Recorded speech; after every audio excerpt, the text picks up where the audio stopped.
Балдар, бүгінгі музыкадан сабағымызды бастаймыз. Бастамас бұрын әуенмен амандасып алайық. Бәріміз орнымыздан тұрамыз.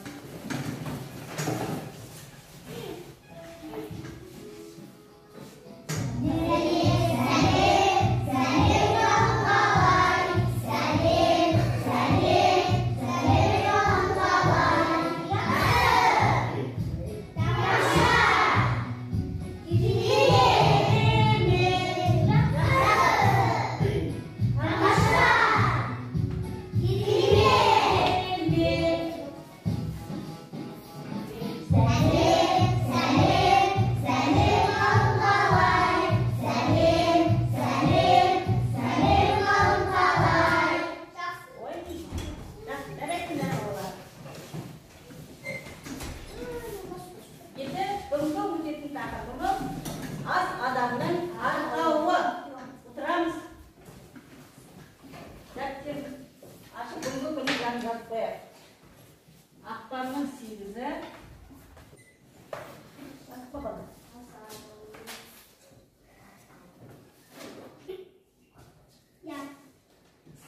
Енді балдар, бүгінгі сабақта меңгеретіндеріңіз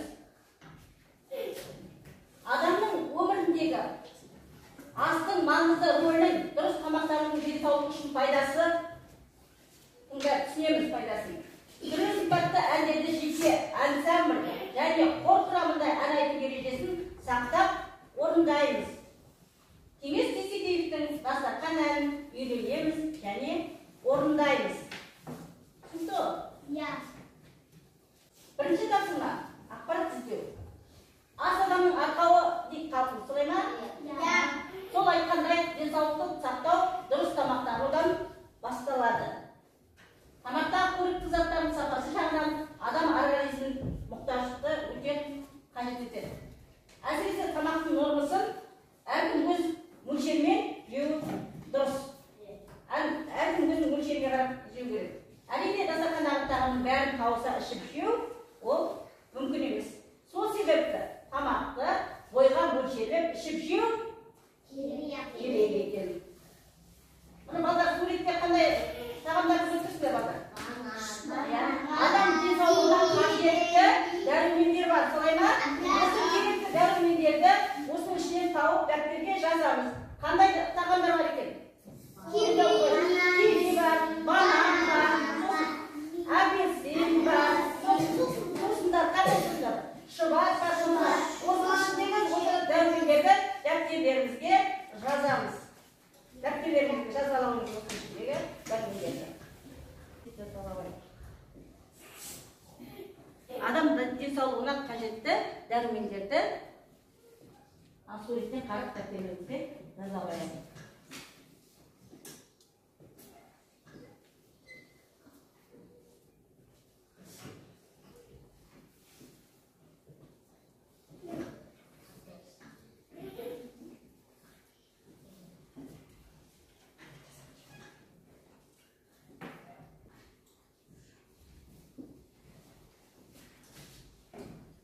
Халқымыз қонақ келсе өзінің жаңағы дастарханына дәм татқызбай жібермейді, солай ма?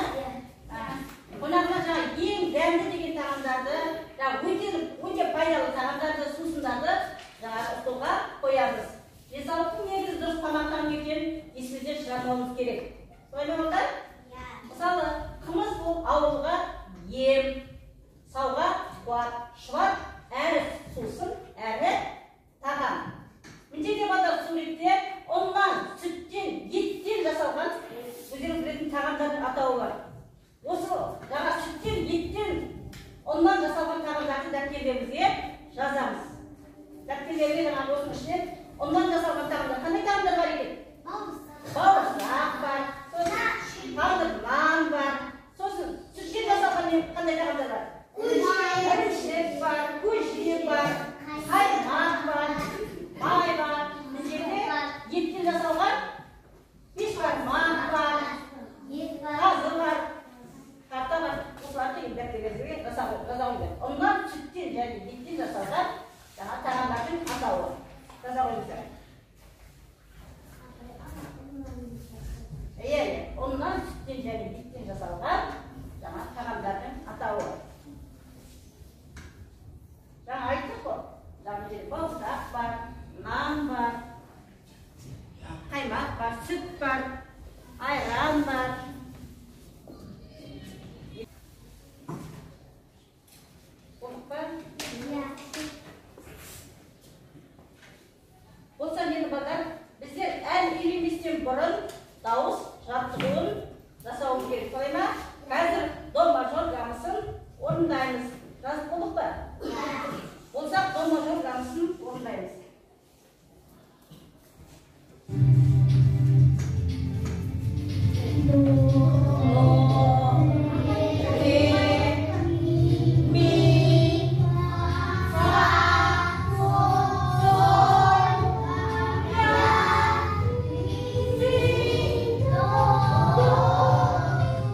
Tındaymiz.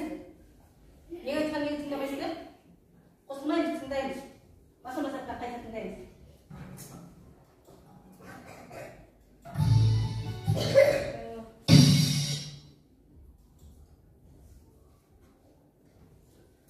Қазір дастархан әнін тыңдаймыз. Мұқият тыңдаймыз.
әуеніне қарай төмендікте өлең жолдарын пайдалана отырып ұйқастыра орында. Мына дастарханның үстінде нелер тұр балдар? Қандай сусындар тұр? Қымыз, сүт, қаймақ, шұбат тұр, солай ма? Дәм аузыңнан кетпейді, отқа піскен балға нан. Енді осыны балдар. Бізде жаңағы дастархан әнінің әуеніне қосып орындаймыз. Жаңа айттық қой. Дастархан үстінде тұрған сусындарды айттық. Сосын ұннан жасалған тағамдарды айттық. Дәм аузына отқа піскен тағамдар. Ал айтамыз. Дастарханның үстінде қымыз, шұбат, сүт, қаймақ, дәм аузыңнан кетпейді, отқа піскен бауырсақ нан. Айтыңызшы. Дастарханның үстінде қымыз, шұбат, сүт, қаймақ, дәм аузыңнан кетпейді, отқа піскен бауырсақ нан. Ой, жарайсыңдар ғой.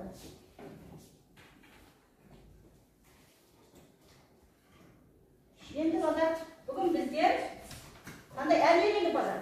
Кеңесбаевтың дастархан әнін үйрендік.